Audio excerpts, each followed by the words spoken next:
तो बड़ा ही विस्तृत यहाँ पे विवरण है, specially one of the finest philosophy. वैसे ही श्रीमद् भागवतम जो है वो तो परमहंस संहिता है, लेकिन फिलोसॉफी में अलग अलग जगह पे आप देखेंगे, प्राय हर जगह पे ऐसा हाई लेवल का फिलोसॉफी प्रस्तुत किया गया है। चाहे पहला स्कंद हो, चाहे 11वां हो, चाहे 10वां हो, चाहे 8वां हो। हर जगह बड़ा सुंदर। 7वें में प्रहलाद महाराज बताते हैं, फिर 5वें स्कंद में सिद्धांत बताते हैं, ऋषभदेव बताते हैं, भरत महाराज बताते हैं। चौथे स्कंद में हम पृथु महाराज से सुनते हैं, सनक आदि भक्तों से सुनते हैं, शिव जी से सुनते हैं। लेकिन यहाँ पे बहुत विस्तृत जानकारी दी गई है भगवान कपिल द्वारा, स्वयं भगवान बता रहे हैं। तो इसमें लगभग 8-9 अध्याय है जिसमें भगवान बताना प्रारंभ कर रहे हैं। पिछले अध्याय में आपने पढ़ा, भक्ति के गुण का वर्णन किया है भगवान कपिल ने, और माता देवहूति और जानना चाहती है। तो इस अध्याय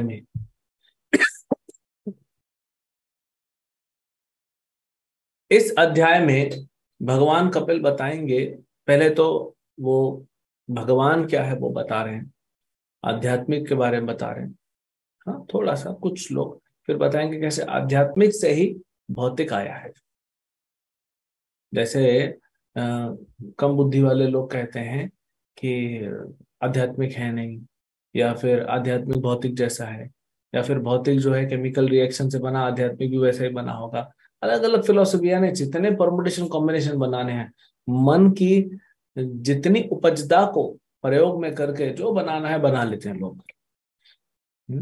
और दुख की बात है, आश्चर्य की बात है कि ऐसे लोगों को नोबेल प्राइज मिल जाता है। तो इस संसार ऐसे ही है। यहाँ फिलोसफी बनाने वाला भी हाँ मूर्ख है, और उनको अवार्ड देने वाला भी मूर्ख है, और उस सिद्धांत को जो उनके मन से आ रहा है, उस सिद्धांत को अप्लाई करने वाले महामूर्ख हैं अपने जीवन में। तो हमको ऐसे नहीं बनना है।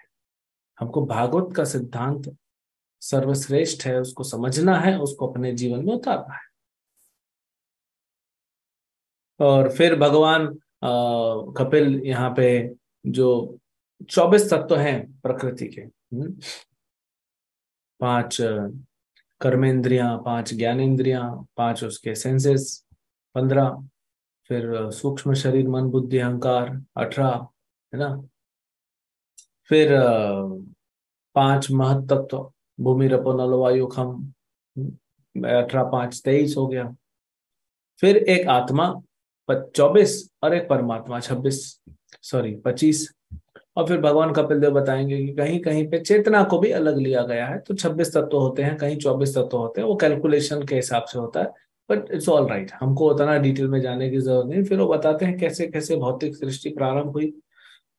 बड़े सुंदर तरीके से बताते हैं कि आध्यात्मिक ध्वनि से, साउंड, आध्यात्मिक ध्वनि से ये पूरा भौतिक संसार प्रारंभ हुआ है, और आध्यात्मिक ध्वनि से ये पूरा भौतिक संसार खत्म हो जाएगा।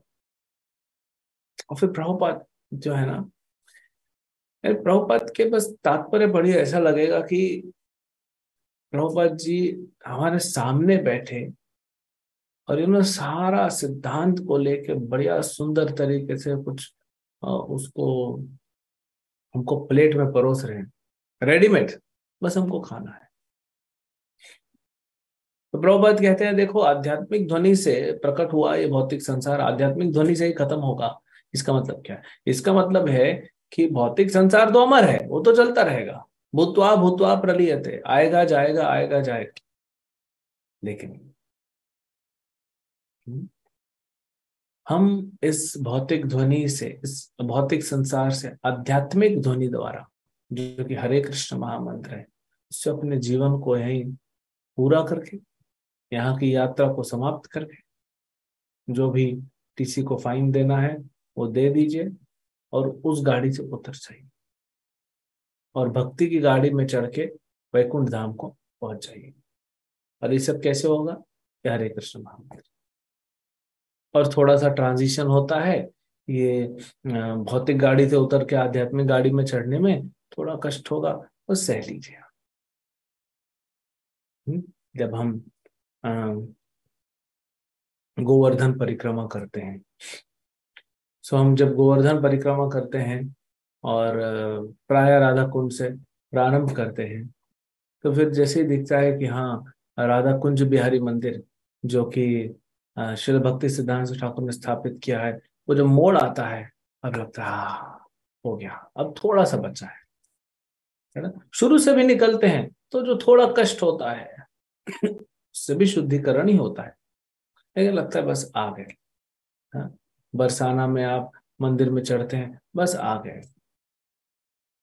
तो ऐसे ही वो ट्रांजिशन फेज में जो थोड़ा कष्ट हो रहा है, उसमें विचलित होके वापस न चले जाएं भक्ति की गाड़ी में, भौतिक गाड़ी में, थोड़ा सहते हुए पार कर जाए और बैठ जाएं भक्ति की गाड़ी में।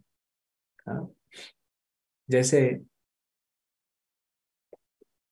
आप ट्रेन से जा रहे हैं, उसमें आपका जो स्लीपर कोच है, अब बहुत भीड़ है, बहुत गर्दी है, सब लोग भरे पड़े हुए हैं वेटिंग में।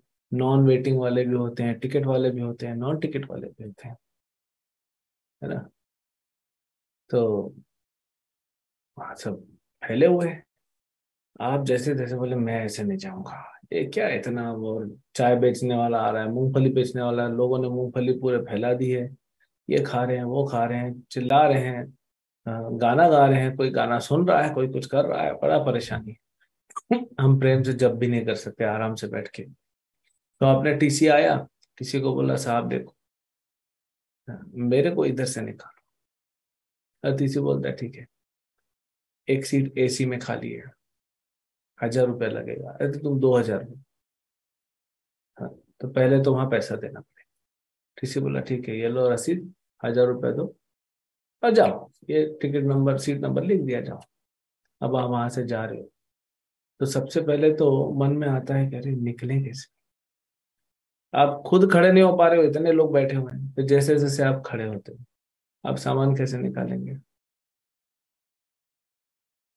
हर स्टेज पे संघर्ष होगा, लेकिन याद रखिए, वो सीट उस एसी डब्बे में, जहाँ पे शांति होगी, जहाँ पे ठंडा मौसम होगा, जहाँ पे सुकून होगा, वो आपका वेट कर रहा है। तो अब आपने हिम्मत तो कर दी, किसी को बोल दिया, पैसा भी दे दिया, बिना पैसे के कुछ नहीं मिलता। There are no free lunches in this world. भक्ति के लिए भी पैसा देना पड़ता है। रूप गोस्वामी कहते हैं, हे मेरे मित्र, भक्ति प्राप्त करने के लिए जो कीमत चुकानी पड़े चुका दो। कीमत तो चुकानी पड़ेगी। अब वो डॉलर्स में होगा कि अटैचमेंट छोड़ने के दर्द में होगा, वो वेरी करेगा। आसक्ति से अनासक्ति के स्टेज पे जब जाते हैं तो कष्ट होता है हृदय में। मन मानता नहीं है। तो ऐसा करके हम उड़ गए, अब सामान निकालने में कष्ट है। सबको हटाओ, हटो हटो भैया हटो, इधर से हमको बैग निकालने दो, हटो हटो हटो। वो लोग हटते नहीं, वो लोग अपने हिसाब से हैं। आप भक्ति करना चाहते हो, कीमत भी भर दी, अब भक्ति करने के लिए जाना चाहते हो, तो आपके घर वाले खींचते हैं, आपके रिश्तेदार खींचते हैं, मित्र आपके खींचते हैं, ये संसार खींचता है, एडवर्टीजमेंट खींचती है, माया खींचती है, हर कोई खींचता है। रुको रुको, जैसे जैसे हटो हटो हटो, आपको सबको हटाना पड़ता है और अपना वहां से बैग निकालना है। हम्म, फिर बैग उठा लिया, अब निकल दो गया, अब जाए कैसे? पग पग पे खतरा है, ये पग पग पे लोग बैठे हुए हैं। तो भक्ति में पग पग पे कोई मिलेगा जो आपको डिस्करेज करेगा, पीछे खींचेगा। इतना आसान नहीं होगा। यही संघर्ष तो है। अभी हम आगे चर्चा करेंगे कि हम जिसको सोचते हैं अपना है पराया है, ना कोई इधर अपना है ना पराया है।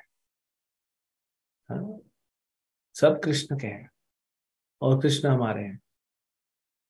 कुंती महारानी कहते बहुत हो गया, हमको भी ऐसा स्टेज पे आना चाहिए, बहुत हुआ, अब नहीं रहना इधर, अब निकलना है, जो करना पड़े करेंगे, निकलना है। नागपत्नियां, कालिया की पत्नियां भगवान कृष्ण से कहती हैं, तपस्या, नम्रता और प्रचार का कार्य, जब तक ये तीन नहीं होगा तब तक भक्ति नहीं मिलेगी। तो जब तक हम परम कल्याण नहीं करेंगे संसारी लोगों का, तब तक कृष्ण हमारे ऊपर ध्यान नहीं देंगे। इसीलिए तो प्रचारकों को इतना प्रेम करते हैं। उद्धव जी को बोलते हैं 11वें स्कंद में भगवान प्रचारकों के बारे में, आपका हृदय पिघल जाएगा। भगवान कितना बोलते हैं, जो प्रचार करते हैं उनके बारे में कितना गुणगान करते हैं। भले कैसा भी है, भले उसमें कितना अनर्थ हो, भले कितना अपराध करने की टेंडेंसी हो, लेकिन प्रचार कर रहा है ना, भगवान बोले बाकी मैं शुद्ध कर दूंगा इसको। इसीलिए प्रचारक प्रिय है। तो ये सामान उठाया, अभी देखे लोग हट नहीं रहे। भाई ट्रॉली तो ऐसा होता है ना, आराम से लेके जाओ, नहीं, फिर आपको ट्रॉली उठानी पड़ती है, भारी है। उठा उठा के आप सर पे रखते हो, सर पे रखते हो तो ऊपर भी लोग बैठे हैं, उनका पैर लगा ट्रॉली, फिर नीचे गिर गई, नीचे गिर गई, पब्लिक के ऊपर नहीं गिरना चाहिए, तो पब्लिक आपका हुलिया बदल देगी। तो ऐसा है भौतिक संसार। फिर जैसे जैसे उठा के सर पे रख के और एक बैग हाथ में रख के जैसे जैसे चल रहे हैं, इधर उधर इधर उधर, किसी भी स्टेज पे आपने सोचा कि बहुत कष्ट है, इससे अच्छा तो जहां बैठे थे वहीं ठीक है, ऐसा आता है भक्तों के मन में, साधुकों के मन में ऐसा विचार आता है। वो भी क्या दिन थे ना, कॉलेज के दिन। हाँ, जब हम संडे को आराम से 10-11 बजे उठते थे, ऑफिस के दिन, और फिर जब मन किया खाते थे, जो मन किया खाते थे, टीवी देखते थे। अभी क्या है, अभी तो सैटरडे नाइट मतलब सवेरे 3 बजे खत्म कर देते भक्त लोग। नाइट तो खत्म हो गई, लेकिन पहले कैसा होता था, लेट उठते थे। अभी क्या है, 4 बजे उठा देते हैं। संडे को तो सोने दो, नहीं संडे को भी भक्ति करो। तो फिर हमको याद आता है कभी कभी वो कितने अच्छे दिन थे। अगर ऐसा याद करोगे तो आप इस सीट से निकलने पाओगे, वापस आके बैठ जाओ। और जिस स्टेज पे आप धीरे धीरे धीरे धीरे चल रहे हो, चल रहे हो, चल रहे हो, फाइनली आप दरवाजे पे आ गए, दरवाजे पे हजारों लोग खड़े। अब अंदर से ही जाना है। जब अंदर से जाना है तो ट्रेन चलती है स्पीड, और ये दो बोगी कनेक्ट होती है, एक तो बाथरूम का गंदा बदबू है, फिर वो ट्रेन हिलता रहता है, जो कनेक्शन होता है वो हिलता रहता है। आप सोचे मैं नहीं जाऊंगा, वापस जाऊंगा। तो ऐसे भक्ति में पग पग पे आपको संघर्ष करके आगे निकलना पड़ेगा, तब जाके आप उस एसी डब्बे में पहुंचोगे। एक बार वो एसी दरवाजे का, एसी डब्बे का दरवाजा खुलेगा, आपको लगेगा वाह, ये है ना वैकुंठ। फिर अंदर आना भी आनंद, स्पेस है, शांति है, आराम से बैठ के भजन कर सकते हो, 2-4 लोग को भगवत गीता के बारे में बता सकते हो, लोग सुनेंगे। तो ये सिद्धांत बड़े सुंदर तरीके से भगवान कपिल यहाँ पे प्रस्तुत कर रहे हैं। क्या कहते हैं, अनादिर आत्म पुरुषो। भगवान कौन है, भगवान अनादि है। ईश्वर परम कृष्ण सच्चिदानंद विग्रह, अनादिर आदिर गोविंद, सर्व कारण कारणम। अनादि तो हूं मैं, भगवान कहते हैं मैं अनादि हूं, लेकिन मैं आदि भी हूं, दूसरों का आदि हूं मैं। भगवत गीता में भगवान कहते हैं 10वें स्कंद में दूसरे अध्याय में, अहम आदिर ही देवा नाम। अरे मनुष्यों की क्या बात करते हो, कीड़े मकोड़ों की क्या बात करते हो, पशु पक्षियों की क्या बात है, देवताओं का भी आदि मैं हूं, चाहे वो ब्रह्मा हो चाहे वो शिव हो। अरे हाँ, तो प्रभुपाद जी बहुत बोलते हैं ब्रह्मा शिव तो छोड़ो, मैं तो ब्रह्म ज्योति का भी आदि हूँ, भगवत गीता में बताते हैं, ब्राह्मणम प्रतिष्ठा, कि मैं ही आधार हूं ब्रह्म ज्योति का। और हमारे गौड़ी सिद्धांत में तो बताया गया कि भगवान के अलग अलग अवतारों के भी आधार कृष्ण हैं। हम उस कृष्ण की जो है भक्ति में लगे हैं, जो तो विष्णु और नारायण के भी आदि है। सभी भगवान है, लेकिन मेन जो सोर्स है, Krishna the source of all incarnations. पहला स्कंद का 3रा अध्याय। हे तेचाम सकला पुंसान कृष्णस्तु भगवान स्वयं। हम उस कृष्ण की भक्ति में लगे हैं। कल ही हमने गौर पूर्णिमा मनाया। ये वही गौरांग महाप्रभु है, ये वही कृष्ण है। से गौर जय कृष्ण, जय गौर से कृष्ण से जगन्नाथ। हम कितनी कितने हाई लेवल की भक्ति में हमको आने का मौका मिला है। सोचिए, बॉम्बे की लोकल ट्रेन से उठा के और आपको चार्टर प्लेन में डाला जाए, कितना ट्रांसफॉर्मेशन है। तो हम किस गति पे हैं, लेकिन प्रभुपाद जी और अन्य आचार्य हमें क्या दे रहे हैं? कृष्ण दे रहे हैं, यशोदानंदन कृष्ण। तो अनादि हैं, कृष्ण का कोई आदि नहीं है। अगर कृष्ण का आदि होता तो फिर कृष्ण भगवान नहीं होते। जो आदि है वो भगवान हो जाता। तो अब जहां तक जाते जाओ जाते जाओ जाते जाओ, जहां पे खत्म हो जाएगा श्रृंखला कि बस मत्त परतरम नान्यत, इसके ऊपर कुछ और नहीं है, ना अन्यत, वही श्री कृष्ण है। और वो आत्मा है। आत्मा मतलब लिविंग है, रूप है उनका, उनके फीचर्स हैं। वो परमात्मा है। हम आत्मा है, वो परमात्मा है। लेकिन यहाँ पे आत्मा का अर्थ है द सुप्रीम सोल, जो परमात्मा है। कितना बेसिक लॉजिक से प्रभुपाद जी ने मायावाद को खंडन कर दिया है। जो बोलते हैं, ये बुद्धिस्ट लोग बोलते हैं निर्विशेष शून्यवादी, इसलिए तो प्रभुपाद के मंत्र में निर्विशेष शून्यवादी पाश्चात्य देश तारे, ये सबका उद्धार किया आपने। इतना सिंपल फिलोसफी। तो जो निर्विशेषवादी होते हैं, नहीं भगवान का कोई रूप नहीं है। तो शून्यवादी होते हैं, आत्मा ही नहीं है, वो तो बोलते हैं। और वैज्ञानिक लोग क्या कहते हैं, पाश्चात्य देश वाले, वो कहते हैं भौतिक चीजों से मिलके क्या बना है, आत्मा बनी है, ये प्रकृति बनी है। सिंपल लॉजिक प्रभुपाद जी एक दूसरे लेक्चर में बताते हैं। बोलते हैं भाई देख लो, कोई भी भौतिक वस्तु अपने आप चलती है क्या? जैसे ये कपड़ा है, ये भौतिक है, इसको रख दिया, अब हिलेगा नहीं उधर से, ऐसे ही पड़ा रहेगा। लेकिन जब मैंने उठाया तो उठा, क्यों? अगर मैं ये शरीर हूं जो भी भौतिक है, तो एक भौतिक वस्तु दूसरे भौतिक वस्तु को कैसे कर सकता है? कुछ भी नहीं कर सकता।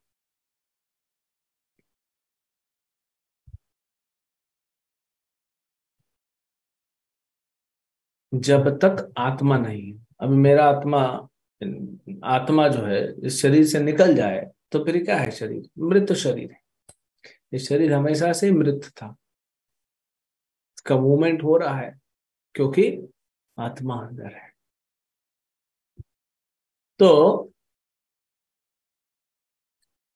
जैसे कोई भौतिक वस्तु नहीं कुछ कर सकती बिना आत्मा के, वैसे ही पूरी शरीर में जैसे ही आत्मा का प्रवेश होता है शरीर जाग जाता है।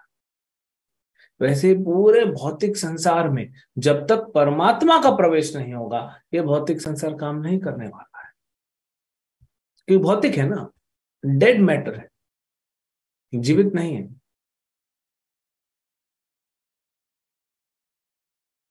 तो अब ये जो वैज्ञानिक कहते हैं कि भौतिक भौतिक मिलके, भौतिक मतलब शून्य, शून्य प्लस शून्य इज शून्य, और एक शून्य ऐड कर दो तो भी शून्य है। जब तक उसमें कृष्ण नहीं आएंगे, परमात्मा नहीं आएंगे, कुछ नहीं होने वाला है। आप कितना मल्टीप्लिकेशन कर लो, कितना एडिशन करो,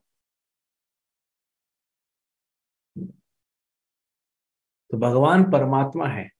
जब भगवान इस ब्रह्मांड में प्रवेश करते हैं गर्भोदक्ष विष्णु बन के, तब तो इसमें कुछ जान आती है। भगवान पुरुष हैं,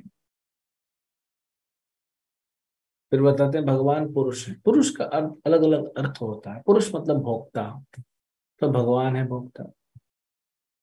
भोक्ताराम एक तपसाम, पुरुष हैं जो हमें प्रोटेक्शन देते हैं, हमारी सुरक्षा करते हैं। सर्वधर्मान परित्यज्य माम एकम शरणम व्रज अहम त्वम सर्व पापेभ्यो मोक्षयिष्यामि मा शुचः। है कोई सृष्टि में ऐसा व्यक्ति जो ये श्लोक को बोल सके? इतना हिम्मत है कि कृष्ण कर सकते हैं, क्योंकि कृष्ण भोक्ता है। पुरुष का अर्थ भोक्ता है, पुरुष का अर्थ है जो हमें प्रकृति को, हम प्रकृति हैं, प्रकृति की रक्षा करते हैं। भगवान तो हमारे आगे पीछे जो जितने कर्मों का फल है, चाहे अच्छा हो चाहे बुरा हो, उसको भी नष्ट करके हमको मोक्ष दे सकते हैं। मोक्ष का मतलब क्या है? हम कहते हैं कि मैं सुरक्षा करता हूं, मैं एक बाप हूं, मैं एक माँ हूं, मैं अपने बच्चों का सुरक्षा, मैं भाई हूं, मैं अपने भाई बहनों का, छोटों का सुरक्षा करता हूं, मैं सरकार हूं, मैं प्रजा की रक्षा करता हूं। कोई कुछ नहीं कर सकता। रक्षा का मतलब होता है उस जीवात्मा को जिसकी आप रक्षा करना चाहते हो, उसको उठाओ और भेजो उसको कहाँ पे? वैकुंठ। वही रक्षा होगी। तो भौतिक संसार, पूरा संसार खत्म, इधर हिरण्यकशिपु की रक्षा नहीं हो पाई, हमारा कौन करेगा? वो तो इतना शक्तिशाली था। ये तो पूरा भौतिक संसार ही खत्म हो जाएगा, तब कौन किसकी रक्षा करेगा? तो इसीलिए आप चाहते हैं कि आप अपने परिवार की रक्षा करें, तो उनको भक्ति दीजिए।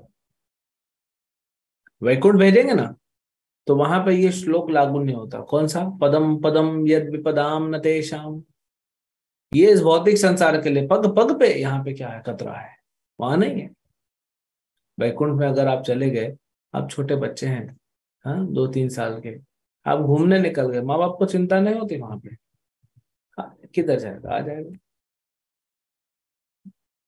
इधर चिंता होती है ना, बच्चा निकल जाए घूमने के लिए, क्योंकि यहाँ खतरा है। हम सबके लिए खतरा है। वो एक बीमारी होती है ना, डिमेंशिया, आजकल बहुत चल रहा है। डिमेंशिया मतलब व्यक्ति भूल जाता है, चलते चलते याददाश्त भूल जाता है। कभी याद रहता है, कभी नहीं रहता। तो कई बार हो रहा है, और ये स्पेशली वृद्ध स्टेज में हो ही जाता है। तो कोई वृद्ध व्यक्ति है, वो घर से निकलता है, कुछ लोग को तो बांध के रखना पड़ता है, प्रेम से। प्रेम से मतलब ऐसा नहीं कि जंजीर में बांध दिया, या तो उसके निगरानी में रखना पड़ता है, उसको रूम में रखना पड़ता है। क्योंकि अगर वो बाहर जाता है, एक बार ऐसे हुए हैं इंसिडेंट, एक व्यक्ति बता रहा था कि उसके पिताजी जैसे बाहर गए, तो पता ही नहीं, अब वो उसके पिताजी को याद नहीं आ रहा है कि मैं कहाँ हूँ, मैं कौन हूँ, तो जाएगा कैसे वापस? तो फिर या तो कुछ आईडी कार्ड ऐसा टांग के रखो कि मुझे प्लीज इस घर पे पहुंचा दीजिए, फोन नंबर वगैरह लिख के रखो। लेकिन वैकुंठ में ऐसा है नहीं। क्यों? क्योंकि भौतिक संसार में अज्ञानता है। वैकुंठ तो पूर्ण ज्ञान है, स्वयं ज्योति ही। आगे बढ़ेंगे तो वहां पे कोई खोएगा नहीं। तो रक्षा कौन करता है? पुरुष रक्षा करते हैं, भगवान रक्षा करते हैं। वो भगवान हमको वैकुंठ लेके जाते हैं। इसलिए आप अपने घर परिवार वालों का रक्षा करना चाहते हैं, तो उनको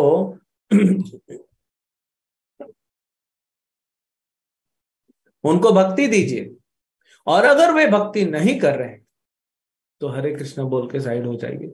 आपकी भक्ति के दम पे कृष्ण उन पे भी कृपा कर लेंगे। लेकिन अगर तीसरा स्टेज वो आपकी भक्ति के विरुद्ध है,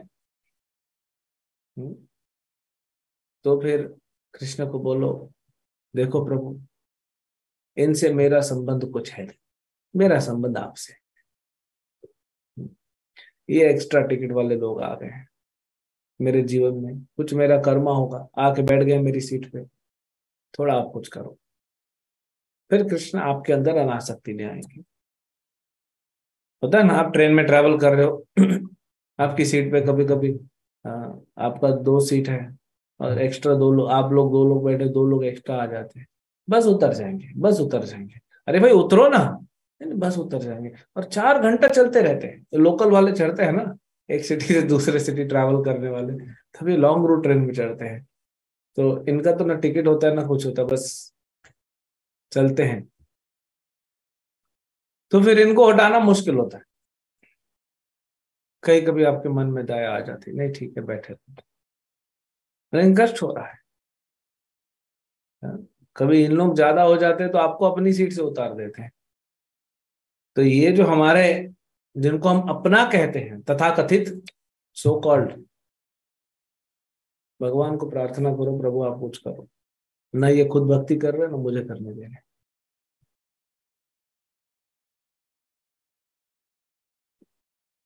जैसे प्रहलाद महाराज को कष्ट पहुंचा रहा था हिरण्यकशिपु, तो भगवान आए, भगवान ने एंट्री लिया और हिसाब कर दिया।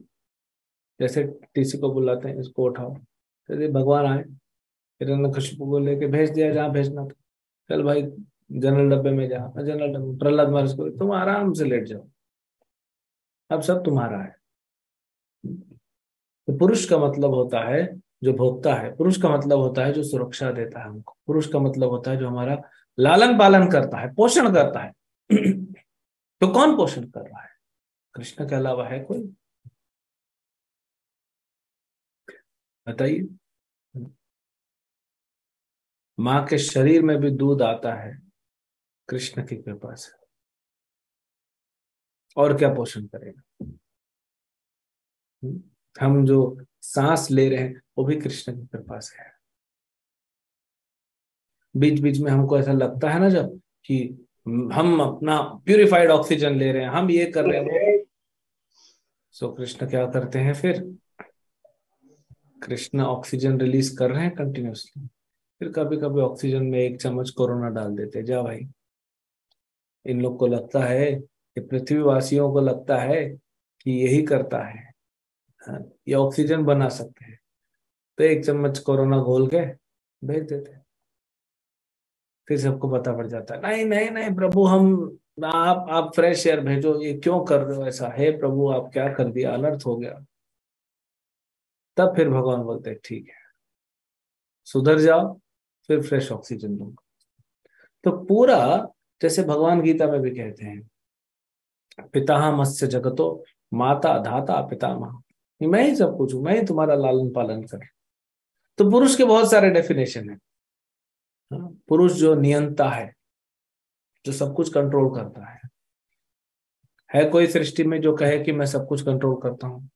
अपने आप को कंट्रोल कर सकते हैं हम तो अपने बॉडी पार्ट्स को या बॉडी फंक्शंस को जो है उसको कंट्रोल नहीं कर सकते। हृदय रुक जाता है तो लो एक्टिव करके दिखाओ, लंग्स खराब हो जाते हैं, जाओ उसमें क्लीनिंग करके दिखाओ। हम्म, नहीं हो पाता है। हम अपने को नहीं कर पा रहे हैं, तो दूसरे का क्या हम करेंगे? तो ये पुरुष का डेफिनेशन है। भगवान कौन है? पुरुष है, आदि पुरुष। और ये जो छोटे छोटे छोटे छोटे पुरुष होते हैं ना, ये सब भगवान की कृपा से ही छोटे छोटे पुरुष बनते हैं। हम्म।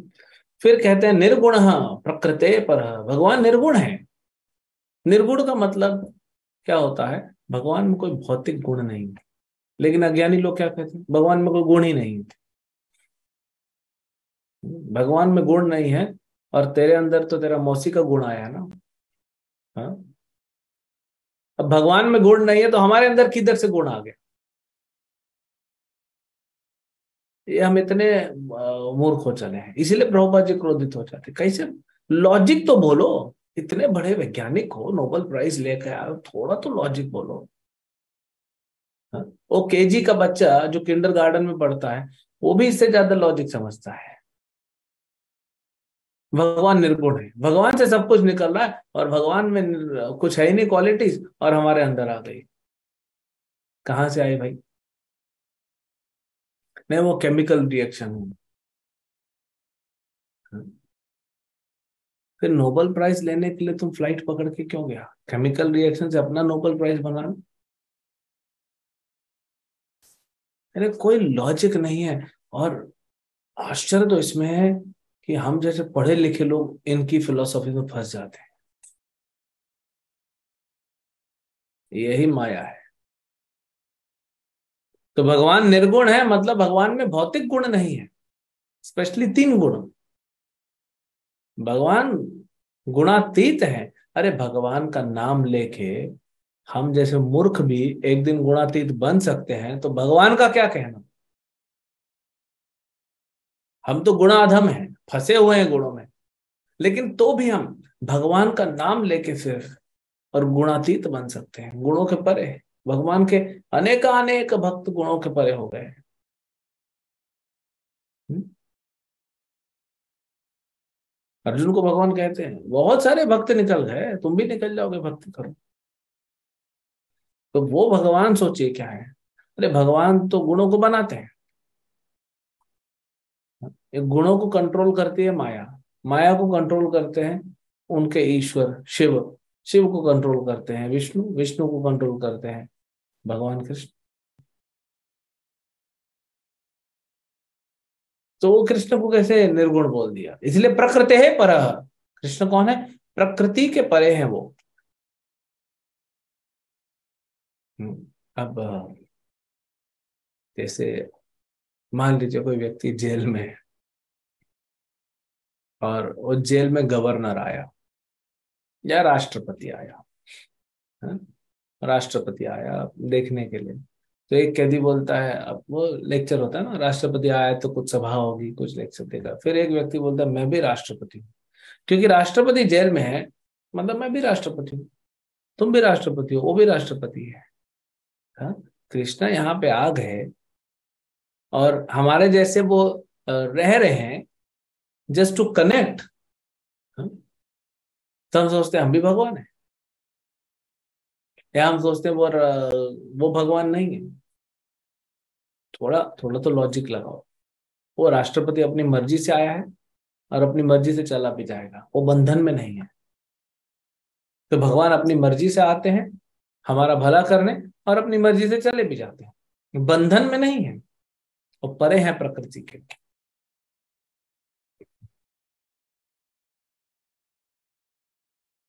फिर कहते हैं प्रत्येक धाम, भगवान हर जगह दिखते हैं, ओमनी प्रेजेंट, यत्र तत्र सर्वत्र। भगवान सब जगह है, विद्यमान है। अगर भगवान नहीं रहेंगे, कण कण में विद्यमान नहीं रहेंगे, तो सृष्टि चल नहीं सकती। हम थोड़ी चला सकते हैं सृष्टि को। हम तो खुद निर्भर हैं भगवान पे, भगवान ही सृष्टि को चला सकते हैं। तो हर जगह है भगवान, स्वयं ज्योति ही। हाँ? स्वयं ज्योति है, मतलब अपने आप सेल्फ इफल्जेंट जिसको कहते हैं।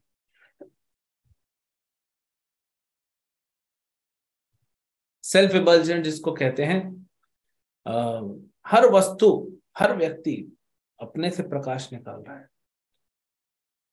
यहाँ तो हम जो लाइट जला रहे हैं, अभी हमको इधर से लाइट चाहिए, उधर से लाइट चाहिए, इधर सामने लाइट नहीं रहा तो चेहरा काला दिखता है।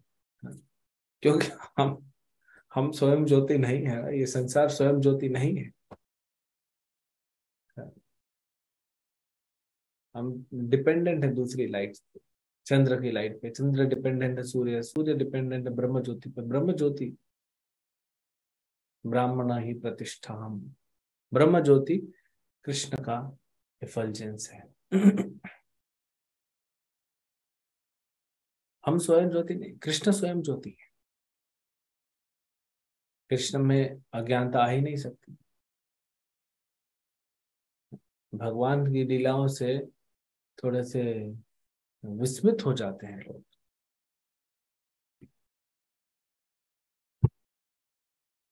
ये तो भगवान यशोदा की भक्ति को दिखाना चाहते हैं संसार, नहीं तो किसी में हिम्मत है भगवान को डांट दे, भगवान को बांध दे, भगवान को छड़ी दिखाए, ये अपराध है। हम दिखा सकते हैं। कई लोग नकल करते हैं, फंस जाते हैं अपराध में। हम लोग आ सकते हैं रास बिहारी के सामने छड़ी दिखाएंगे, अपराध में खत्म हो जाएंगे। भगवान दिखा रहे यशोदा, इवन देवकी वो नहीं कर पाई, कुंती महारानी नहीं कर पाई। कुंती बोल रही है अपनी प्रार्थनाओं में कि मैंने देखा, जब मैं आई थी घर दिवाली में तो मैंने देखा था कैसे यशोदा आपको बांध रही है, छड़ी दिखाती है। अब रो रहे थे।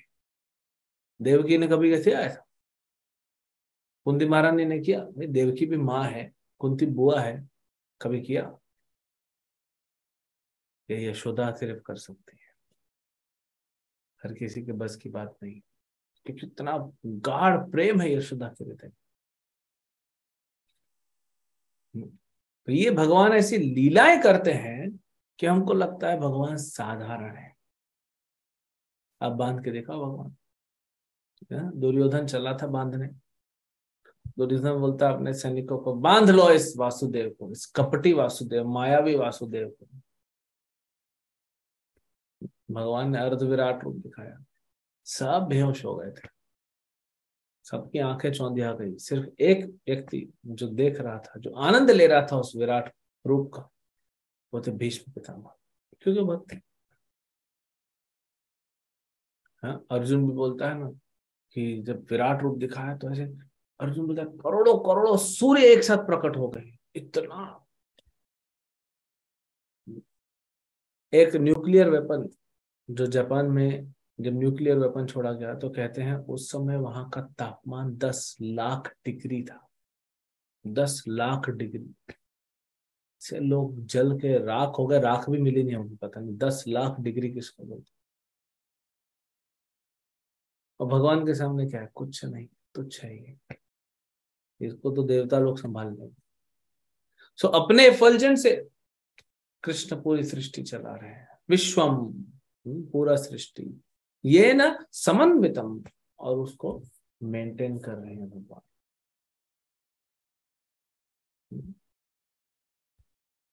तो यहाँ पे हम रोकते हैं, है तो फिलोसफी बहुत, लेकिन कुछ प्रश्न हो तो हम कुछ प्रश्न ले सकते हैं।